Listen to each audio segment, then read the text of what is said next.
On va maintenant regarder le deuxième film de la soirée par notre ami Olivier. Olivier, tu peux lever la main? Voilà, monsieur Olivier Boldo, qu'on applaudit très très fort.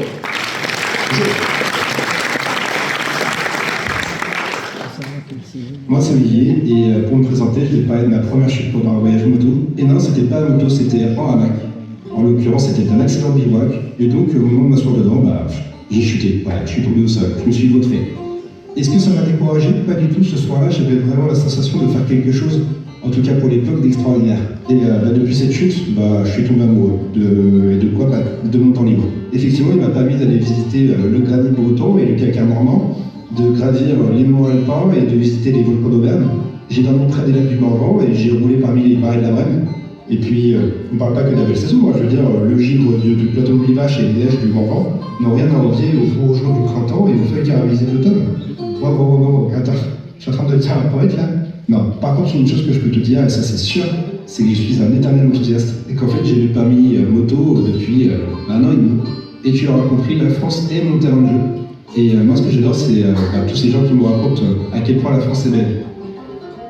Eh mais attends, ça m'a plus dit ça. Imagine que je demande à une personne de me donner une direction à l'endroit, un spot à visiter, et qu'une fois arrivé là-bas, je demande à une autre personne.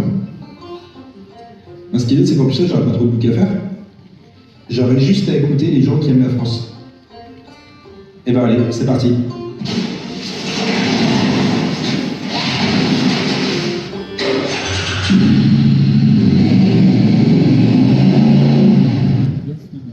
Bravo Olivier. Bien. Tu m'as donné ça c'est bien ça. Vous connaissez un endroit à visiter. Ça, c'est bien. Salut Olivier, merci d'être là. Je crois que toi aussi, c'était ta première fois, surtout devant une belle assemblée comme celle-ci. Moi je les connais tous, je connais tous leurs prénoms et tout. Ben, il y a un autre Olivier d'ailleurs. Hein. Voilà. Si tu veux faire du ping-pong avec lui tout à l'heure, tu me dis. Parce que moi j'ai une question sur la moto, j'ai pas reconnu la marque, mais ça je vais laisser le public peut-être te poser la question. Ça marche. Et bonsoir à tous. Donc c'est écrit, Olivier, enchanté. Et je suis très content de vous retrouver ce soir pour vous présenter mon projet. Je stresse un petit peu, je suis un petit peu. Tout va bien. Donc ce projet, déjà c'est plus pour moi en fait, que je voulais pas, c'est pas votre faute. Il s'inspire maintenant d'une chanson française que vous connaissez peut-être, qui est J'irai où tu iras. Enfin, vous connaissez tout de suite, voilà. Donc moi ça sera pas J'irai où tu iras, c'est J'irai où tu me diras. Donc je vous explique rapidement. En gros, je ne suis pas capable de juste dire choisir un cap, une direction. Je suis obligé en fait de faire un roadbook parce que j'aurais peur de louper quelque chose de formidable. Et donc, voilà, je consulte mes livres de voyage, je consulte Internet, mes copains, et puis voilà, je prends plein de points que je place sur une carte, je fais une trace, et puis je la suis. Voilà, c'est comme ça que je voyage. Mais il y a une chose qui se passe pendant ces voyages, c'est qu'il y a des rencontres. Et ces rencontres, à chaque fois, sont vraiment formidables, on ne peut pas les programmer. C'est le fruit du hasard. Et en fait, voilà, c'est à chaque fois des beaux souvenirs de convivialité, de bienveillance. D'ailleurs, je suis sûr que si vous passez le micro comme ça, vous avez tous des petites histoires croustillantes à raconter. Donc des petites histoires croustillantes à raconter. Mais je ne vais pas le faire parce que vous êtes trop nombreux, et puis c'est ma présentation. Donc, une rencontre, qu'est-ce que c'est? D'abord, on se regarde, un petit sourire, un hochement de tête, ça y est, la discussion est lancée. Et puis, à ce moment-là, on va parler de la région dans laquelle on se trouve. Après, la discussion va se tourner vers la moto. On va regarder le chargement, on va regarder le poids de temps qui dépasse. Et on va parler du voyageur d'itinérance. Souvent, j'ai une chance sur deux pour que la personne me dise j'ai permis moto ou je compte le passer. Voilà, c'est un petit sujet comme ça. Et souvent, dans la discussion, les personnes vont me recommander des endroits à visiter. Va par là, tu vas voir, c'est génial. Va là-bas, tu vas voir, c'est trop bien. Et donc, en fait, je trouve ça super généreux de leur part, en fait. Enfin, c'est de la bienveillance. Ils veulent partager des spots à visiter, je trouve ça chouette. Mais comme je l'ai dit un peu plus tôt, en fait, je fais des roadbooks.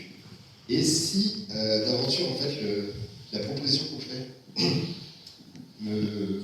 m'écarterait tout mon programme, et bien en fait, je ne m'accorde pas à la folie, en tout cas, d'écouter cette personne, parce que voilà, j'ai prévu quelque chose, et du coup, non, je m'en écarte pas. Donc, le projet de J'irai où tu me diras, c'est de me débarrasser du roadbook initial, et de faire confiance, en fait, aux personnes que je pourrais rencontrer. Excusez-moi, c'est... La dernière fois, j'avais 8 ans pour avoir un galette d'orse. C'est pas évident, vous êtes nombreux et tout, c'est impressionnant. Ouais, il faut respirer, c'est le secret. Donc j'en étais où S'il y a des questions, si tu veux. Non, j'ai pas fini.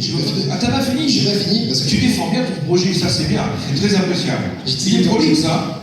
Non, je disais donc, le cœur du projet, c'est de se débarrasser du roadbook initial, d'oublier justement de préparer toute la préparation et de faire un voyage en fait en hommage à toutes ces personnes que j'ai rencontrées, que vous avez aussi rencontrées, qui vous ont fait des suggestions, et de voir ce que ça donne effectivement de voyager qu'en écoutant ces personnes.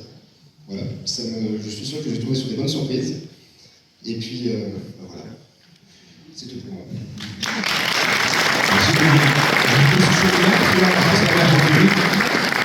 Alors, est-ce qu'il y a des questions dans le public, mesdames, messieurs, pour Olivier, s'il vous plaît?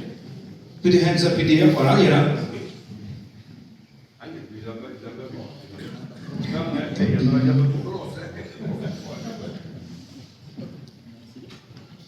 Bonjour.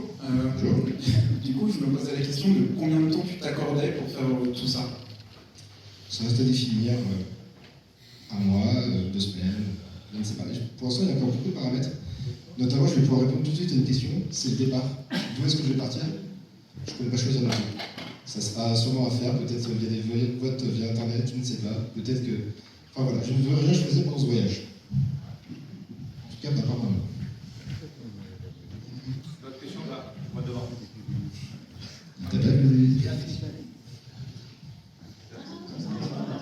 Et il veut définitivement pas me passer le micro.